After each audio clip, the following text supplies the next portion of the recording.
episódio do Pode ADV, o podcast jurídico que vale a pena acompanhar.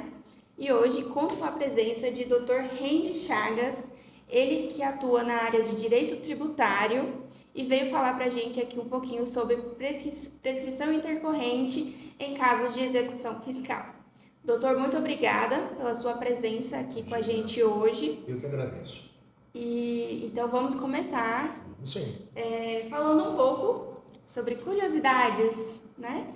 Quem é Dr. Rendy Chagas? Onde o senhor atua? Quantos anos de advocacia? Conte-nos tudo. Tá certo. Primeiro que é um prazer, tá? Uma satisfação muito grande estar aqui nesse podcast que tem elevado esse conhecimento jurídico do Oeste Baiano, tá? Seja parabéns por todo esse projeto. Obrigada. Tá?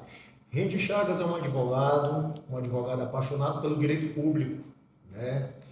Começou há muitos anos atrás, já tem quase 15 anos de advocacia na área pública, tanto na parte da advocacia, tão quanto na gestão pública, na parte de procuradorias. Então a gente conhece o direito público com ênfase em direito tributário e administrativo, já tem mais ou menos 15 anos. Nós atuamos hoje no oeste da Bahia, né, preferencialmente, mas com algumas desbravações ali para o Tocantins, para o Piauí, para toda essa região bacana que nós temos aqui por perto. E além da advocacia, o senhor também trabalha como professor? Exatamente. Sou professor há quase também 15 anos, hoje somente professor universitário, mas eu já vim de professor de concursos, de exame de ordem, de pós-graduação eu ainda continuo, e também de graduação lá em Luiz Eduardo. Então tem mais do que propriedade, né, para falar com a gente aqui hoje. Doutor, antes de falar sobre prescrição intercorrente nos casos de execução fiscal, eu acho que seria interessante o senhor fazer uma introdução para a gente sobre crédito tributário, né? Para a gente se situar ali um pouquinho no direito tributário. Vamos lá. O que é o crédito tributário? O crédito tributário é nada mais, nada menos que um direito que a administração pública tem em face de nós contribuintes. Então, quando nós temos um crédito tributário, é oriundo de uma obrigação tributária, ou seja, nós praticamos um fato gerador. Então, nasce-se um crédito tributário a partir do momento em que eu pratico um serviço porque é cobrado imposto sobre serviços. Nasce um crédito tributário a partir do momento que eu adquiro um veículo automotor. Logo, eu tenho um débito de IPVA. Então, nada mais é que o crédito tributário oriundo de uma obrigação tributária pelo contribuinte, onde ele praticou um fato gerador. Na natureza tributária, a gente chama isso de hipótese de incidência. Previsão normativa em sede de lei que, se praticada, nascerá uma obrigação tributária. Eu me lembrei das aulas de tributário na faculdade. E a execução fiscal. O que é a execução fiscal? A execução fiscal, ela possui uma lei própria. Ela é lá de 6.830, ou seja, dos anos 80. O número dela é 6.830 dos anos 80. Ela é antes da Constituição. E ela é um rito procedimental obrigatório para todos os créditos tributários ou não tributários, mas que sejam oriundos da administração pública.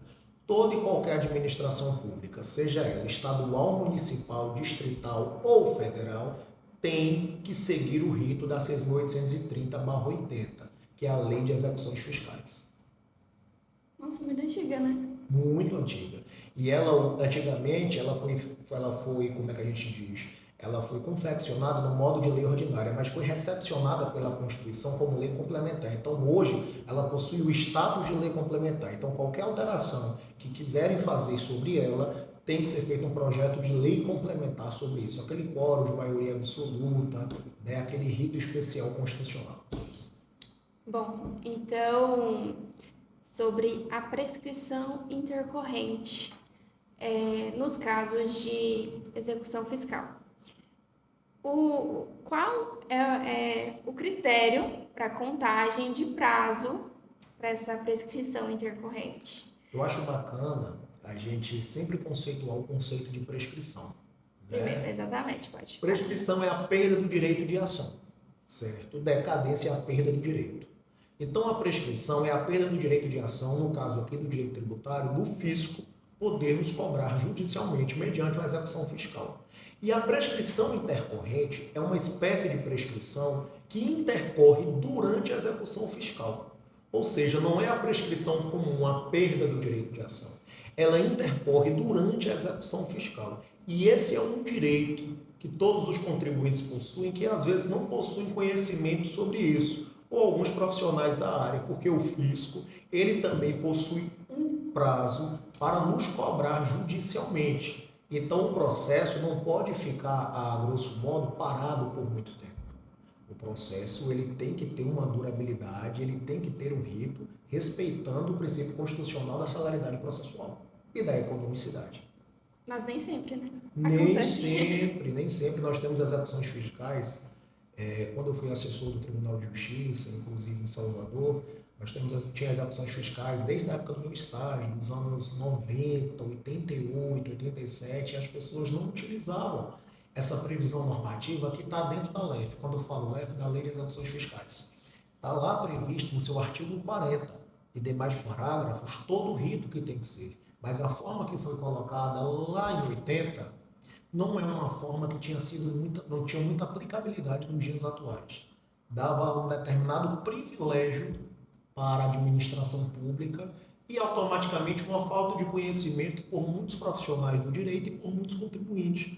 Nós sabemos que o direito tributário não é uma linguagem tão simples, tão fácil. Entretanto, é algo tão importante porque todos nós pagamos impostos. Ainda mais agora nessa nova reforma tributária, que é um outro conceito que está chegando, que vai realmente causar muita diferença dentro do nosso sistema tributário nacional. E a prescrição intercorrente é um benefício muito plausível para nós contribuintes.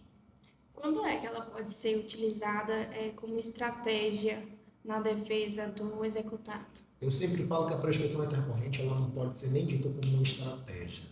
Ela tem que ser uma garantia. Veja, quem tem o interesse da ação?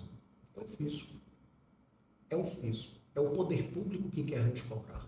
Então, o poder público tem que ter um prazo constitucional sobre isso. A falta de previsibilidade normativa daria ao direito do poder público cobrar a gente o quanto quiser. Se o crime possui prescrição, como é que um crédito tributário não tem? Eu sempre falo isso em sala de aula. Como é que um crime tem a sua prescrição e o crédito tributário, o nosso débito, não tem? Tem que ter. Então, literalmente, ela tem uma contagem de prazo, que são, regra geral, de 5 anos, mas é da onde começa-se a contar que é o X da questão. Então, eu não posso ter uma execução fiscal parada durante muito tempo, incentivando, inclusive, os contribuintes a fazerem parcelamentos, protestando o nome de pessoas jurídicas, pessoas físicas, contribuintes de uma forma geral, e impedindo que eles constituam a sua regularidade fiscal, certo?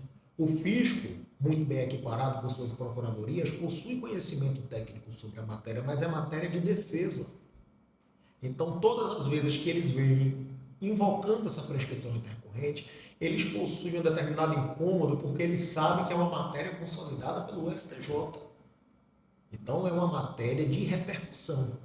Então, não é uma matéria criada recentemente. E o STJ vem afunilando, porque o STJ diz que o processo ele tem por natureza a celeridade.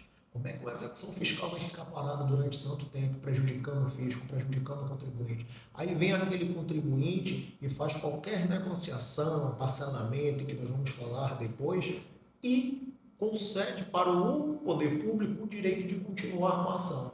Então, a nossa prescrição intercorrente ela tem um prazo de 5 anos. Ajuizada a execução fiscal, o fisco deverá fazer o que pela 6.830? Ele tem que citar, que é o primeiro ato processual, certo? E oferecer prazo para pagamento. 5 dias para pagamento. Se em 5 dias você não pagar, eu sempre falo na frase da faculdade. Se você não garantir, o fisco garante por você. Se você tem 5 dias para escolher ou o pagamento, ou a melhor forma de garantia, que está lá no artigo 9º, certo? Que pode ser bens à penhora, bens móveis, bens imóveis, depósito em conta, bens de terceiro ou fiança bancária, que é uma outra coisa muito benéfica para o contribuinte que foi questionado pelo fisco. Mas nós temos 4 formas de garantia. Então, nós temos 5 dias para pagamento e 4 formas para garantir. 5 dias para pagamento e 4 formas de garantia. Se passar do 5º dia, o contribuinte ficar silente, que é o que na maioria das vezes acontece, o fisco vai tomar a primeira atitude. E a primeira atitude, por uma ordem obrigatória, é o bloqueio de contas. É o famoso basta e jude. Certo? O que é que acontece na maioria das vezes? O bloqueio é infrutífero, ou às vezes frutífero, mas insuficiente, ou seja, não tem o dinheiro total do débito tributário, né? E o que é que acontece? Fica aquele remanescente ou fica aquele débito. Ou até mesmo não localiza mais o contribuinte, aquele contribuinte que se desfez da empresa, mudou para outro estado e não comunicou o fisco, né? E aí o que é que acontece sobre isso? A partir da primeira tentativa, já nasce a obrigação de suspensão do processo. Essa suspensão está lá no parágrafo 5º ou 6º, que vem obrigando ao fisco a ter o direito de suspensão. E esse direito, ou melhor, do contribuinte, significa que aquele processo ele fica arquivado provisoriamente. O juiz determina o arquivamento provisoriamente mediante despacho. E após esse 1 ano, inicia-se o prazo de prescrição intercorrente. Ou seja, 1 ano de suspensão mais 5 de prescrição intercorrente. No 5º ano, que daria 6, se nós fizéssemos a contagem total com suspensão, mas no 5º ano de prescrição intercorrente, esse débito está extinto sem que o contribuinte tenha a obrigação de pagar. Então, essa é uma grande vantagem da prescrição intercorrente. É que se o fisco não localizar os bens no 1º ano de suspensão e mais 5 que é concedido, não há uma obrigação do contribuinte pagar esse débito. Entretanto, se o contribuinte não elencar isso em sede de defesa, dificilmente o juiz vai conceder administrativamente. Deveria conceder porque é matéria de ordem pública. Prescrição e decadência não precisa de manifestação do contribuinte. Seria obrigatório do juízo reconhecer essa tese. Então, nossa prescrição comum é 5, nossa decadência também é 5 e a prescrição intercorrente também são 5 anos. Caberia o juízo vir uma ação na execução fiscal que foi interpelada pelo fisco, que é do ano de 2010, interpelada agora em 2014, o juiz não deveria nem intimar, já deveria sentenciar com base em quê? Com base na prescrição. É matéria de ofício, só que os juízes, devido à demanda, devido às vezes também ao conhecimento do direito tributário, né? Nós temos muitas varas que são unificadas no direito tributário, então na maioria das vezes no interior é unificado pela vara civil, acaba não tendo conhecimento técnico e também o juiz se manifesta com critérios altos. Se eu não provocar a defesa, não vai ter o porquê o juiz, muito menos a procuradoria do município, do estado, da União, ter que falar, olha, excelência, esse débito está prescrito. Se todos observarem muito bem como é formada uma certidão de dívida ativa, que é um título executivo extrajudicial que consolida o que chamamos de crédito tributário, é um documento que só consta na execução fiscal, tem lá várias garantias para o fisco, débito principal, multa, juros, honorário advocatício. Então imagine que às vezes o seu débito é de 100 mil, com tudo isso vira 200 mil tranquilamente. Quando é que o cliente costuma te procurar? Quando ele já está ali na execução? Como? Eu tenho pedido muito a Deus alguns benefícios em 2024, principalmente alguns clientes, alguns parceiros advogados que procuram a gente com clientes com essa demanda, ou alguns clientes diretamente. Eu sempre peço, recebeu qualquer cartinha do fisco, qualquer notificação, auto de infração, procure um especialista. Porque você tem garantias. Quando você procura um advogado tributário em sede de execução fiscal, ou se já realizou uma penhora, já realizou um bloqueio de contas, alguma garantia já foi consolidada, fica um pouco mais difícil de se trabalhar. Por que fica um pouco mais difícil? Porque a 6.830 é uma lei de rito especial e a defesa tem que ser as previstas em lei. Então eu não posso, por exemplo, utilizar qualquer defesa sem ter uma garantia. Entretanto, quando eu tenho uma prescrição intercorrente, onde o cliente me salienta, doutor, eu não tenho mais nada. Doutor, eu fali literalmente, eu não tenho mais dinheiro para nada, eu não paguei porque eu não posso. Tem clientes de boa fé nessa situação, porque nós sabemos que a carga tributária do país é absurda, é muito alta. Então tem clientes que falam, doutor, eu não tenho mais nada. Eu fico, então fique calmo. Fique calmo. somente não cometa fraudes, que aí a gente está falando de crimes tributários. Aquelas pessoas que tentam dilapidar o patrimônio, transferir o patrimônio, sacar o dinheiro, transferir o dinheiro que tem na conta. Eu estou falando diante de fraude. Fraude à execução fiscal. E aí eu estou falando de crimes tributários que possuem uma natureza muito mais gravosa do que alguns crimes comuns, né? Então eu tenho que tomar muito cuidado sobre isso. Então é interessante para o contribuinte, desde o primeiro auto de infração, porque ele recebeu essa cartinha.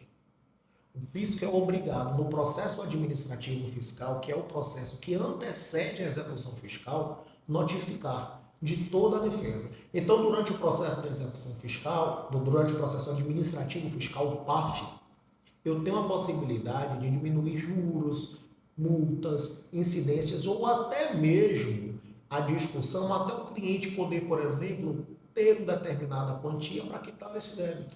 Mas a partir do momento que eu fico silente, engaveto, não me posiciono, não procuro um profissional, o processo vai andar independentemente da vontade do contribuinte.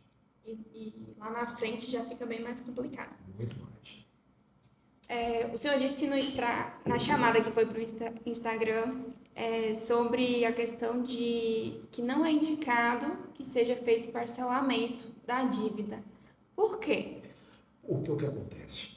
É um hábito do Brasil e um hábito de muitas pessoas parcelar para ter a sensação de redução. Não, as parcelas só são R$100. Mas se o débito é 1.000, 10 de R$100 é o 1.000 do mesmo jeito. E qual é o grande problema do parcelamento? O parcelamento, ele tem uma previsão normativa dentro do Código Tributário Nacional e é uma causa de suspensão da execução. Ou seja, quem parcela vai ter o benefício da suspensão. Está lá no 151 em diante do Código Tributário Nacional, nosso CTN. Por que eu digo no parcelamento? Porque o parcelamento não há necessariamente uma redução de multas e juros. O parcelamento é um fracionamento do pagamento, mas não é um perdão. Você parcelar não significa que o fisco tirou de você ou lhe concedeu aquele famoso desconto, a grosso modo. Significa dizer que você tem uma obrigação por 60 meses, via de regra, de nunca poder atrasar. Porque se você atrasar uma ou no máximo 2 parcelas, quando a lei municipal estadual ainda é benéfica, mas a regra geral é uma, tudo vai ser cobrado, corrigido e atualizado e a multa pelo não pagamento acaba triplicando ou dobrando o débito. Eles compensam o valor que tem pago, mas a previsão normativa deles diz que quem parcela e não paga é sinônimo de querer burlar. Esse é o entendimento. Falo com propriedade porque eu já fui procurador do município. Então essa é uma das orientações que se tem quando a gente tomava vários cursos no Tribunal de Contas. Porque o parcelamento, ele é uma garantia chamada confissão de débito. Você está confessando. Depois que você confessar, como é que você quer discutir? Então tem muitos contadores, infelizmente, não todos, que acabam orientando parcela. Parcela porque você precisa de uma certidão negativa de débito para você continuar pegando financiamento no banco, para você continuar participando de licitações e contratos, mas muitos esquecem que uma defesa administrativa e um recurso administrativo no processo administrativo fiscal, o processo administrativo concede a mesma certidão positiva com efeitos negativos, que é a famosa CPEM. Então não é vantajoso você assumir um crédito tributário que a gente sabe que vai estar eivado de multa, juros, honorários, e que se não for respeitado o rito processual, eu posso até estar devendo aquele crédito de fato. Realmente o contribuinte não pagou aquele débito, mas para o fisco poder nos cobrar, tem que respeitar o rito. E se o fisco errar o rito, esse crédito é extinto por erro do fisco. Então a gente tem que pensar no benefício do contribuinte. Então acaba que muitos contribuintes assimilam um parcelamento imediato ao qual já confessa esse débito. E se você parcelar em sede de execução fiscal, ainda é o pior. Você abre prazo de mais 5 anos para o fisco. E esse parcelamento só vai se encerrar a partir do primeiro momento da sua inadimplência. Então talvez você já tivesse um débito extinto e está confessando algo que é indevido, por orientação. Então eu sempre falo da vantajosidade de ter um advogado tributário durante toda a execução de uma empresa. Porque a notificação, a cobrança do fisco é chamada de lançamento. Lançamento é procedimento administrativo exclusivo da administração pública. Eles cobram quantas vezes quiserem, da hora que quiserem. Eles não possuem limites. Diferente do direito civil, que você tem 3 tentativas para interpretar a ação judicial, do direito do trabalho, que você tem a prescrição de 2 anos, salvo engano, para interpor uma reclamação trabalhista. No direito tributário, se o fisco literalmente entender que você deve muito mais do que além, ele pode te mandar vários autos de infrações, vários lançamentos, tranquilamente, porque não existe uma lei que limite sobre isso. Inclusive, protestar o seu nome. Porque durante a certidão de dívida ativa é cabível o protesto em sede de cartório, bem como a execução fiscal. Ou seja, eu estou com o nome protestado, estou com uma execução fiscal, entretanto, eu tenho o benefício da prescrição intercorrente. Meu processo está parado há mais de 10 anos, há mais de 6 anos, há mais de 7 anos, ninguém faz nada. Nem o fisco tem interesse, porque já tentou localizar todos os bens e não conseguiu, e nem o juiz. Por quê? Porque a demanda judicial é muito grande. Então, aquele juiz vai estar atrelado às outras provocações. Então, é um benefício que muitos que estão de fora, que não são especialistas da área, fazem assim, faz um parcelamento, faz um acordo. Aí você faz um acordo de algo que você sabe que não deve, ou se tivesse essa dívida, não é aquele valor total. Né? O ideal é que procure o especialista, um advogado especialista. Sem dúvida, nós temos que procurar o especialista de todas as áreas, não só de tributário. Mas vem cá, há uma luz no fim do túnel? Sempre. Por exemplo, parcelei e não paguei aí. Parcelei indevidamente. Vamos lá. Existe um precedente do STJ que consolida que o parcelamento feito por um débito prescrito ou decaído é passível de reclamação. Entretanto, eu tenho que ver se há um vício formal nesse parcelamento, certo? Se esse parcelamento houve um vício formal oriundo num processo ou mediante prescrição e uma decadência, cabe sim esse entendimento. Só que é custoso por quê? Porque, na maioria das vezes, eu vou querer não pagar daqui para frente, digamos, na 10ª parcela em diante, e eu paguei já 10 parcelas, então eu vou ter que pedir judicialmente esse débito pago indevidamente. Só que eu só posso dizer que aquele parcelamento foi indevido a partir do momento que eu provar em sede de execução fiscal que aquele parcelamento foi induzido em erro. Então, muitas vezes sai um slogan que muitos prefeitos não me vejam, que muitos procuradores nesse momento não fiquem chateados comigo, né? Venham para fazer o refis. Não é verdade? Ano eleitoral nós temos essa situação, nós sabemos disso, é válido, legítimo e legal. Só que nós trabalhamos o advogado tributarista com sede quem? Em precedente. Então, às vezes, refinanciar algo que está prescrito não é vantajoso. Então, eu fui lá no município, na Receita Federal, no estado da Bahia, fiz um débito muito bom, meu débito estava 100 mil, me deram um desconto de 50% da multa e dos juros. Paguei 50 mil de um débito que não era para ter pago nada. Porque houve um vício no procedimento, houve um vício na matéria, às vezes a certidão de dívida ativa está cheia de vícios, endereço errado, nome da pessoa errada, dados errados, o tributo lançado errado.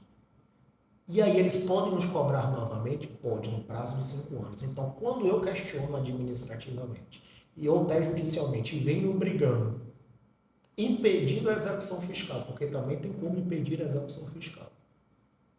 Quando eles tentarem cobrar novamente, já se passou o prazo de 5 anos. Então, por mais que aquele contribuinte tenha aquela obrigação tributária, tenha de fato praticado o fato gerador, a dívida existe, mas pelo prazo de 5 anos se perdeu. Então, esse débito é extinto. Então, existe sim a possibilidade de rever esse parcelamento oriundo feito. É um pouco mais custoso, porque nós temos que avaliar todo o processo administrativo anterior e pleitear judicialmente. É uma briga de longos anos. Por quê? Porque o fisco não aceita. O fisco diz que quem confessa, confessou porque quis. Foi um ato volitivo, ou seja, um ato de vontade própria. Ninguém obrigou você a ir. Né? Entretanto, a tese advocatícia se dá muito bem consolidada nos tribunais superiores, que significa fisco. Quem tem o dever de saber do prazo é vocês que são o poder legislativo e executivo. Então, como é que vocês não sabem que o prazo de 5 anos é obrigatório? Então, eu tive na procuradoria justamente tomando isso como base. A gente não pode, como procurador, eximir da responsabilidade do dever de fazer a execução fiscal.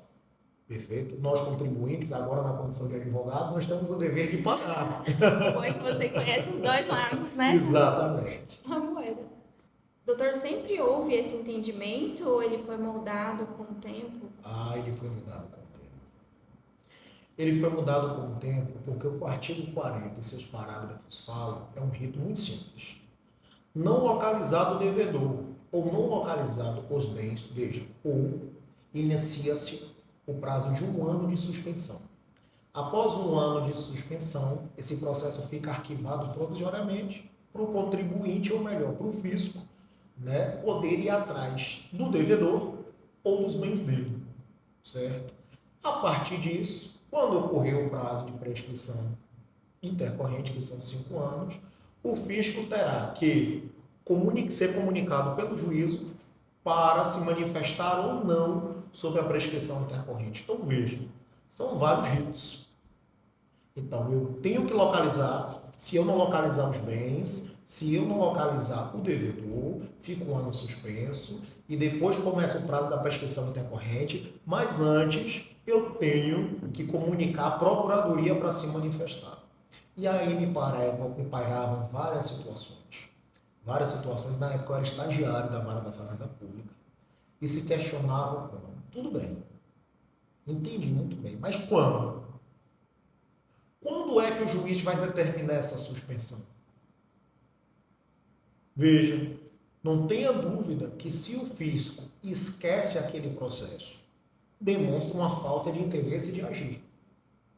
Um dos pressupostos do direito processual civil, que é uma norma que serve para todos os ramos, né? É uma fonte do direito processual, processo civil. Mas imagine aquele fisco, aquela procuradoria que fica o tempo todo mandando endereços, e isso por ano. De 6 em 6 meses ele peticiona. De 6 em 6 meses ele peticiona. Mesmo não sendo, às vezes, o endereço do contribuinte. Porque o que é o que o juiz vai determinar? Intime-se no endereço peticionado. Intime-se no endereço peticionado. E isso levava 5, 6, 7, 8 anos, porque ele demonstrava o interesse de agir.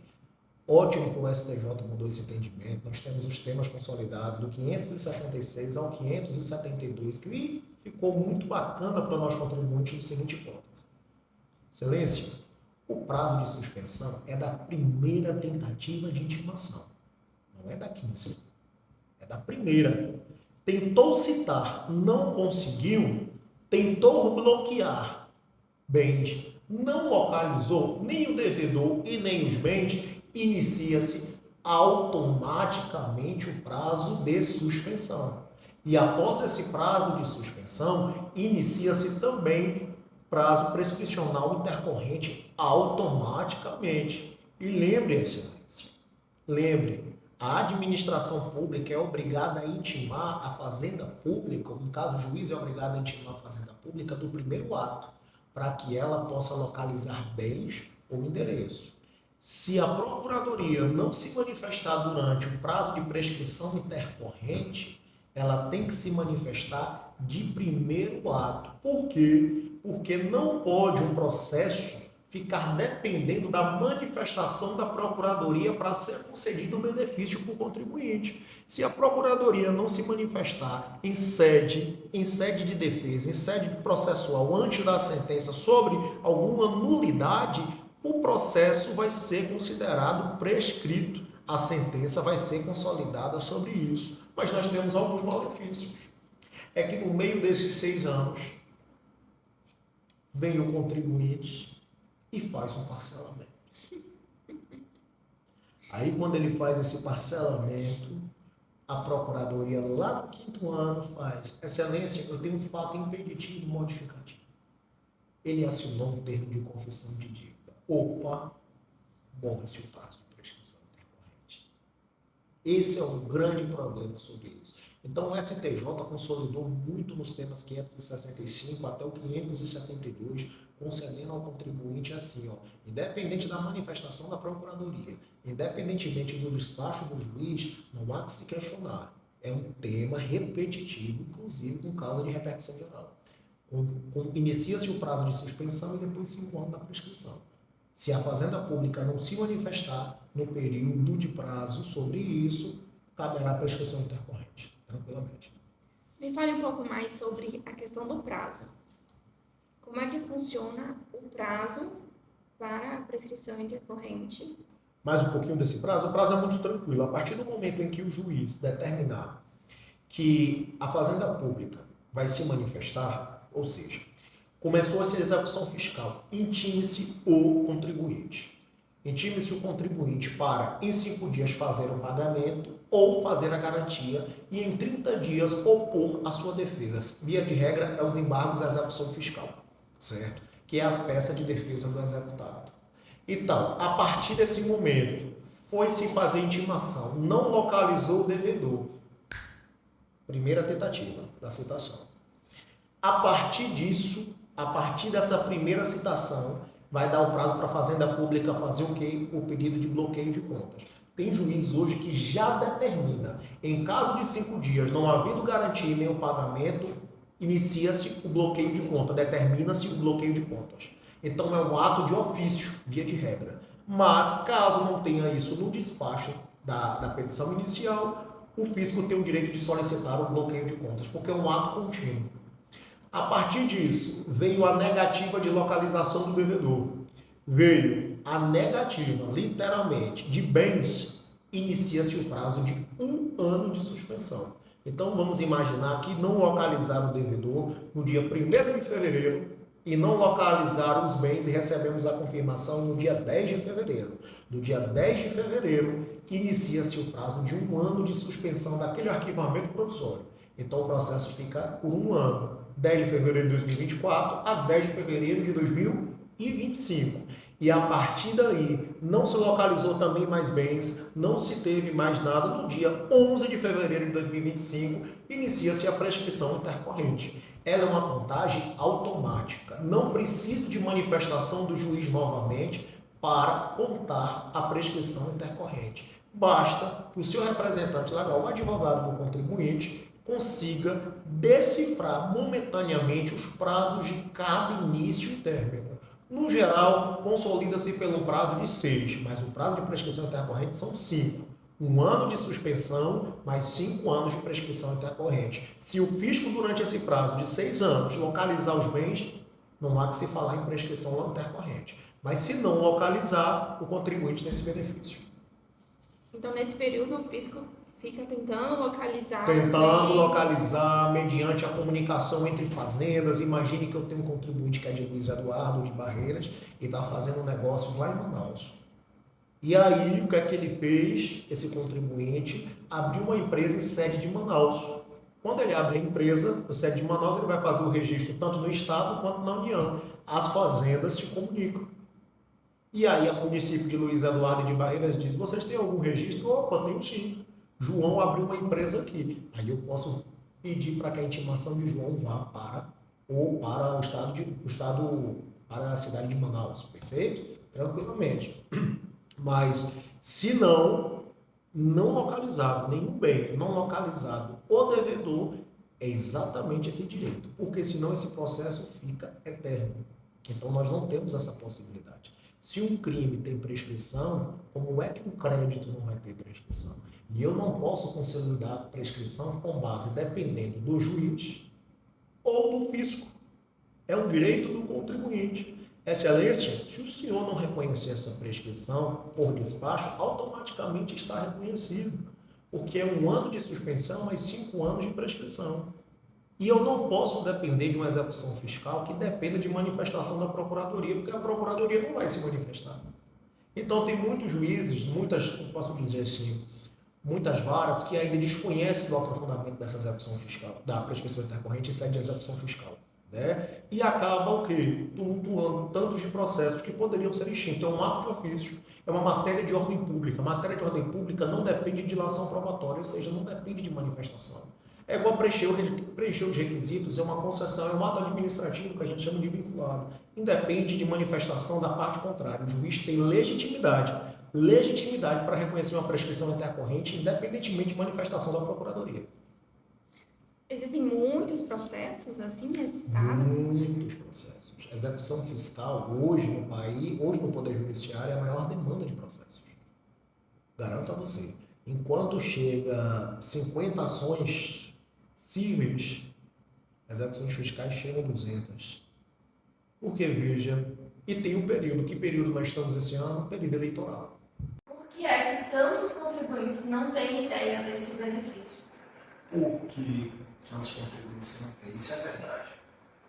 É lamentável isso, porque o direito tributário, no ramo do direito, é um direito muito criticado pela dificuldade. Eu sou professor há quase 15 anos, então, assim, eu explico que o direito tributário é o melhor ramo do direito. Por quê? Porque ele é um direito objetivo. Ele não é um direito subjetivo que cabe várias interpretações. Preencher os requisitos consegue. Então, para nós, pode, incide, não incide, é proibido, é permitido, acabou. É uma discussão muito objetiva. Entretanto, nós não temos profissionais qualificados. Isso é um grande problema sobre isso. Não temos profissionais, às vezes, qualificados e, na maioria das vezes, as pessoas são orientadas por outros profissionais a parcelarem, a dizer que não vai dar nada, a dizer que não tem problema, deixa isso para lá. Acreditam que o prefeito, na maioria das vezes, o governador, tem essa legitimidade de fazer acordos, confundem a natureza tributária com a natureza civil. A natureza civil, eu tenho o direito de fazer qualquer negociação. O direito tributário, essas negociações são previstas em lei. Se não houver uma lei que autorize, por exemplo, fazer uma transação, que é um acordo, e hoje é cabível muito em série de débitos federais, a Receita Federal tem feito muito isso, e é muito bom. Porque a transação, na maioria das vezes, ela tem uma redução da carga de multa, de juros, das obrigações acessórias muito grandes. Mas se eu não tiver uma lei, esse acordo é nulo. Então eu já me deparei com muitos clientes dizendo assim, não, mas eu sou amigo do prefeito, o prefeito disse que ia resolver. Né? Eu disse que ia resolver, e está tudo bem, e é um político, só que é uma ação que independe. Por quê? Se o prefeito deixar de fazer, representado pela Procuradoria, ele comete crime de responsabilidade fiscal. Entenda que aqui não tem ninguém com ato volitivo, ou seja, por vontade. É obrigatório tanto para o prefeito nos cobrar, como é obrigatório tanto o Poder Judiciário nos conceder o nosso direito. Entretanto, existe aquela primazia básica do direito que aquilo que não foi pedido não vai ser concedido.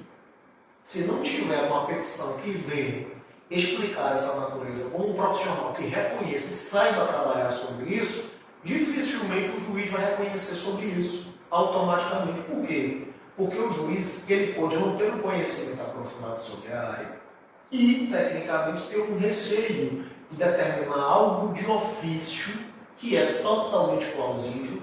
Eu já dei aula, já fiz pelo IDP, o Instituto de Direito Público de Brasília, a gente teve um curso aqui pelo juiz muito mais daqui da região do Oeste. E eu fui um professor orientador. A gente debatia alguns temas de consolidação de jurisprudência. E esses temas de consolidação de jurisprudência era muito bacana, nós vemos os juízes profissionais discutindo, batendo, entendimentos distintos, divergentes. Isso é muito bom, direito é isso, não é isso? Mas o direito tributário ele é muito consolidado.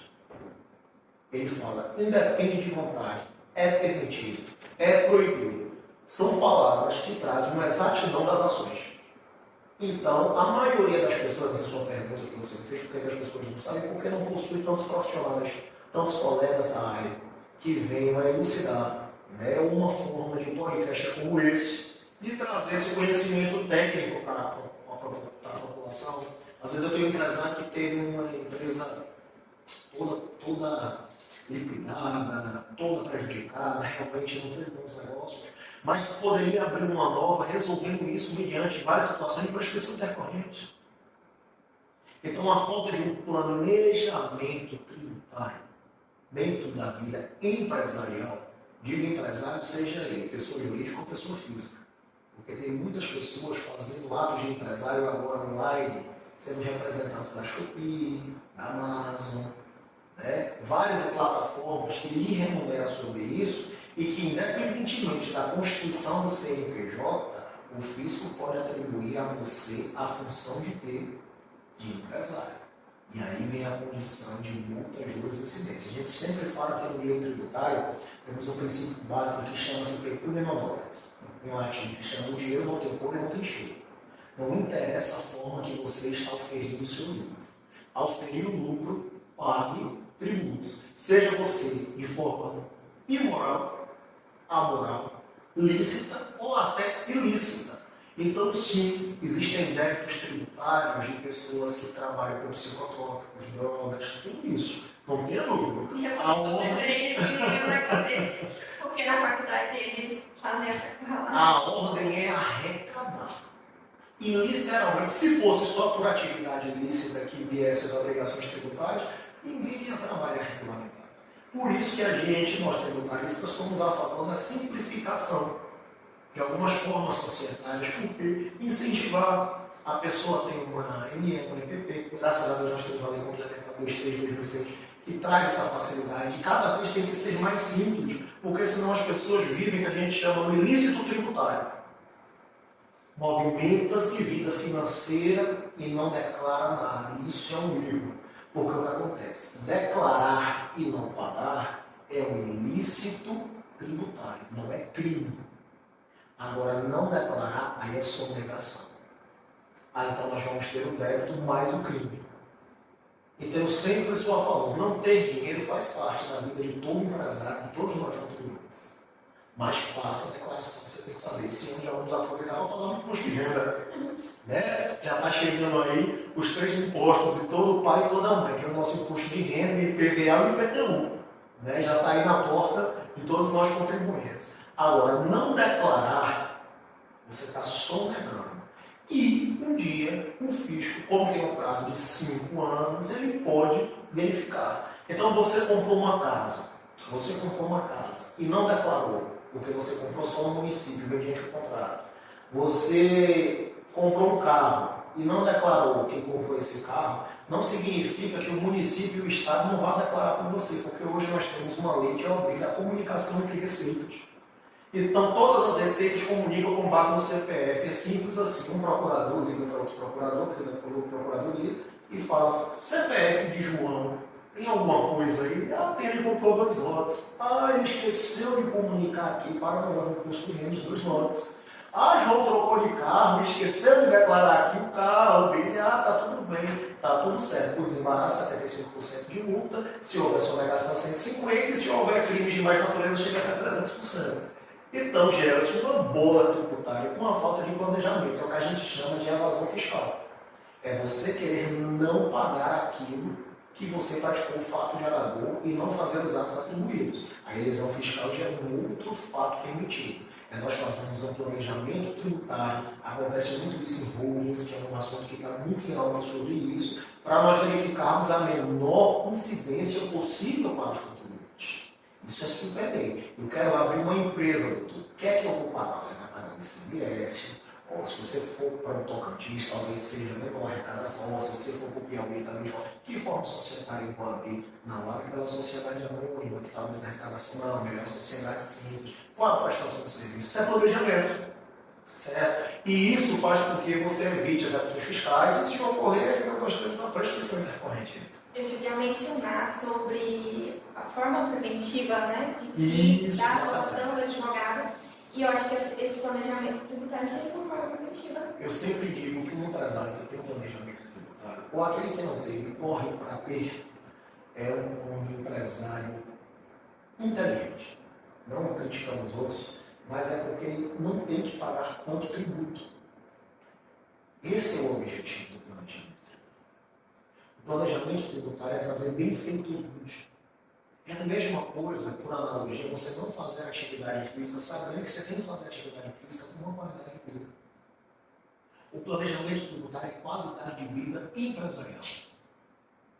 Porque ele vai fazer com que você fique protegido do que? Da livre escolha dos fiscos poderem cobrar quanto ele quiser e na hora que ele quiser. Veja o escudo. A gente monta esse escudo, literalmente, nas empresas, porque eu parto da premissa, o que as pessoas não sabem, muitos não sabem, é que o poder público pode cobrar débitos tributários da forma que ele quiser e quando ele entender. Vai caber a mim defender ou não. Vai caber ao contribuinte ter uma defesa ou não. Mas se ele entender que a alíquota é 10%, sendo que a alíquota é 5%, ele vai cobrar 10%. Se ele entender que ele tem que cobrar de novo um débito que ele já cobrou, ele pode cobrar de novo. Não adianta pedir danos morais. Não adianta pedir nada disso. Não incide ser vedado pelo STJ. É pelo princípio da supremacia do interesse público sobre o direito privado.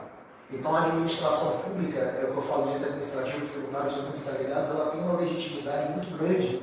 E é por isso que esse reconhecimento desses temas, do 566 até o 572 do STJ, ele tem levado em consideração isso. O poder público, você já tem garantias demais sobre os contribuintes. Eu não posso deixar que a execução fiscal tenha um prazo da forma que vocês querem. Eu tenho que pensar no contribuinte. Eu tenho que pensar no princípio da celeridade processual, no LIP. Princípios constitucionais, legalidade, pessoalidade, moralidade, publicidade e eficiência. O poder público tem que ser eficiente. Vocês querem encher nós de execuções fiscais e a gente levar o tempo que vocês querem até vocês conseguirem consolidar o crédito de vocês, até vocês conseguirem cobrar, isso não é possível. Então, graças a Deus, essa prescrição intercorrente é muito consolidada dentro do nosso STF. Nossa, isso está tão bom que a gente já ia adentrar também no poder É simples, é simples. Doutor, foi um prazer recebê-lo aqui. A gente vai encerrar o episódio por aqui. Mas eu sempre deixo um convite aberto para que, surgindo uma outra temática, a gente entre em contato novamente e venha aqui para poder passar essa informação para a sociedade. Eu quero só agradecer o podcast, essa iniciativa fantástica. Eu que sou um professor que eu acredito muito na docência, na educação do direito, eu sempre falo que o direito caberia desde o ensino mesmo. Tá? Pelo menos o direito constitucional, eu sou um professor de direito público, então o direito constitucional, administrativo, tributário. E ter um podcast que vem consolidar esse entendimento de uma forma tão simples, entretanto, com tanto conteúdo, de tantos profissionais bacanas que passaram por aqui, eu estava vendo alguns vídeos, tanta gente boa, que tem tanto a agregar a uma sociedade que é tão desprotegida, né, seja em todas as áreas. Eu quero parabenizar, dizer que nós estamos aí abertos para qualquer outra proposta. Temos a reforma tributária que vai entrar em vigência, né, que vai ser um pouquinho conturbado na vida de alguns contribuintes, sejam de pessoas físicas e pessoas jurídicas. Quero agradecer a todo o convite aqui, a doutora Gabriela Miguel, que trouxe aqui a minha aqui, a todos nós, para falar sobre um pouco de direito tributário. Porque o direito tributário é apaixonante, ele não tem que ter medo. Você tem que ter estudo e um profissional que te oriente. Ele é objetivo, direto e prático. Quem não paga imposto?